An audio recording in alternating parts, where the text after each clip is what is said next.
दादाजी, आज किसकी कहानी सुनाओगे? आज की कहानी एक शक्तिशाली पिता की है।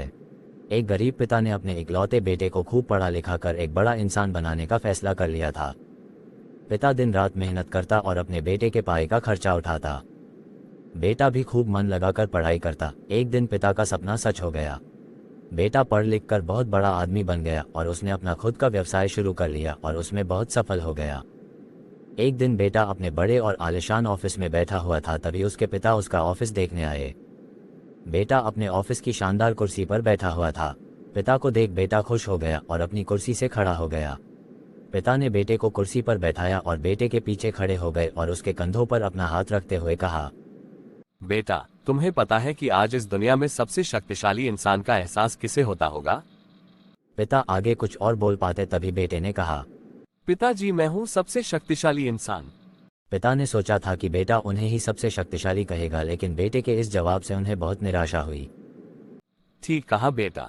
इतना कहते ही पिता बेटे के ऑफिस से जाने ही लगे थे कि एक बार और पीछे मुड़कर वही सवाल बेटे से किया, बेटा, तुम्हें अभी भी लगता है कि तुम सबसे शक्तिशाली हो? नहीं पिताजी, इस दुनिया में अगर कोई सबसे शक्तिशाली है तो वो आप हैं। लेकिन अभी तो तुमने कहा था कि तुम ही सबसे शक्तिशाली हो।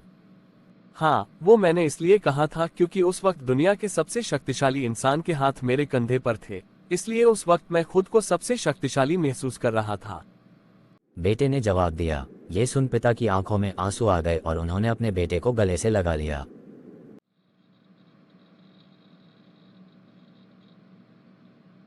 कहानी की शिक्षा, माता पिता हमारे जीवन का आधार हैं। यदि उनका आशीर्वाद है तो हम इस दुनिया के सबसे शक्तिशाली व्यक्ति हैं। अपने माता पिता के आशीर्वाद के बिना हम कुछ भी नहीं, इसलिए हमेशा अपने माता पिता की आज्ञा का पालन करें और उनके दिए सुझाव को गंभीरता से लें। ऐसे ही मज़ेदार वीडियो के लिए हमारे चैनल को लाइक, सब्सक्राइब और शेयर करना ना भूलें।